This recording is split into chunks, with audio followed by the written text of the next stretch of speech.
Happy Wednesday po sa ating lahat. Ako si Benison Estareja.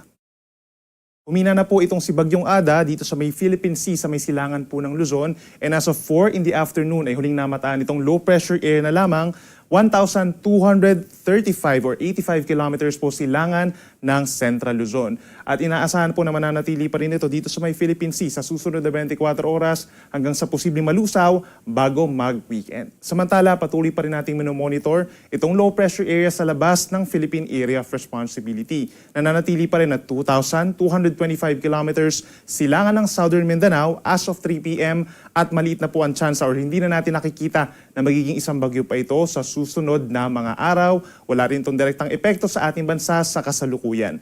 Ang umiiral po sa ngayon, itong malakas na northeast monsoon or hanging amihan at inaasahang lalakas pa po ito at posibleng makakapekto sa ating mga kababayan dito sa Visayas at hilagang parte ng Mindanao. Magdadala po ito overnight ng mahihinang pag-ulan over Cagayan Valley, Cordillera Region, down to Aurora, Quezon Province hanggang dito sa may Camarines Provinces and Oriental Mindoro, habang isolated light rains or pulupulong mahihinang pag-ulan lamang overnight ang mararamdaman sa natitirang bahagi ng ating bansa. Base po sa Tropical Cyclone Threat Potential Forecast na latest ng Pag-asa, inaasahan po na may mabubuong panibagong low pressure area dito sa may Philippine Sea malapit doon sa dito sa Bagyong Ada, no? So, sa dating Bagyong Ada na ngayon po ay low pressure area na lamang. Kikilos ito palapit dito sa may Mindanao pagsapit po ng weekend at posibleng magpaulan as early as Saturday dito sa may Caraga and Davao Region at pagsapit ng Sunday and Monday, mas maraming lugar pa po dito sa may Visayas and Mindanao ang magpapaulan or magkakaroon ng mga pag-ulan dahil dito sa low pressure area plus dun sa mabubuong shear line o yung hangganan po nitong low pressure area plus ng malakas na northeast monsoon. Samantala yung ating minimension po kanina na low pressure area sa labas ng ating area of responsibility, sa mga susunod na araw, kikilos po ito pahilagang kanluran or patungo po dito sa may southern part of Guam. Maliit ang tsansa na papasok pa ito ng ating area of responsibility at inuulit natin, hindi na nga po ito inaasahang lalakas pa bilang isang mahinang bagyo at makakaapekto sa ating bansa by next week. Kaya patuloy po magantabay sa ating mga updates regarding po dito sa paparating na low pressure area sa may silangan po ng Mindanao at sa mabubuo na shear line. Bukas naman po araw ng Thursday, that's January 22, meron pa rin mga mahihinang pag-ulan dito sa may silangang parte po ng Luzon. Yan po ay dahil pa rin sa northeast monsoon o yung malakas na amihan. Kabilang na dyan ang Cagayan Valley, Aurora at mga probinsya po ng Apayao, Kalinga, Mountain Province at Ifugao. Habang ang natitirang bahagi ng Luzon, apektado pa rin po ng amihan, mananatili pa rin bahagyang maulap at minsan maulap ang kalangitan. May mga lugar na magkakaroon lamang ng mga saglit na mga pag-ulan o mga pag-ambon at meron din mga lugar, lalo na po dito sa may western sections, ang hindi naman uulanin bukas. Dahil po magiging malakas ang northeast monsoon natin, asahan yung unti-unti pagbaba ng temperatura hanggang sa weekend. By tomorrow for Metro Manila, temperature range is from 23 to 30 degrees Celsius. Sa Tagaytay naman mula 20 to 27 degrees, halos katulad sa may Tugigaraw from 19 to 27 degrees Celsius. At pinakamalalamig pa rin sa mga bulubunduking lugar dito sa may Cordillera Region, kagaya sa may Baguio mula 13 to 20 degrees Celsius. Sa ating mga kababayan po dito sa Palawan at malaking bahagi ng Visayas, asahan din ng fair weather conditions. Ibig sabihin, magiging maaliwalas naman ang panahon for most of the day, lalo po sa umaga hanggang sa tanghali, and then sa dakong hapon, minsan kumukulim ng mga panahon at aasahan lamang yung mga saglitang ulan at mga pag-ambon.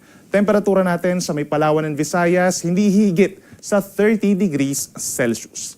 At sa ating mga kababayan po dito sa Mindanao, asahan din po ang fair weather conditions or bahagyang maulap hanggang kung minsan maulap ang kalangitan.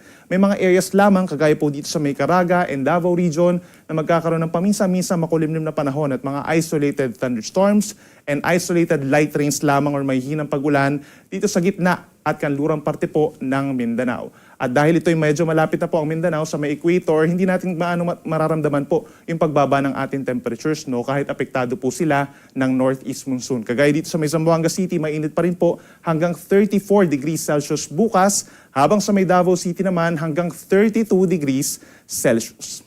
Dahil sa malakas na amihan, meron po tayong gale warning or babala sa mga delikadong alon sa malaking baybayin ng ating bansa. Lalo na po dito sa may Luzon, apektado ng gale warning ang Batanes, Cagayan, kabilang ng Babuyan Islands, Isabela, Ilocos Norte at Ilocos Sur.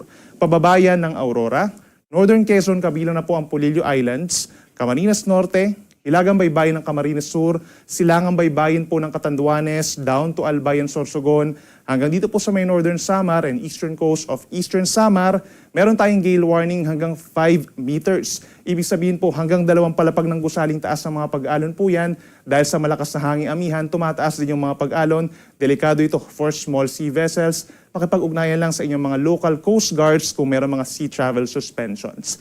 Habang ang natitirang baybayin naman ng ating bansa, nananatili sa 1 hanggang 2 metro ang taas ng mga pag-alon dahil medyo nga po lumalakas yung amihan natin dito sa side na ito sa may Visayas, Palawan at Western Mindanao. At kapag nagkakaroon ng mga thunderstorms, bahagyang umaakyat ang taas ng mga pag-alon doon.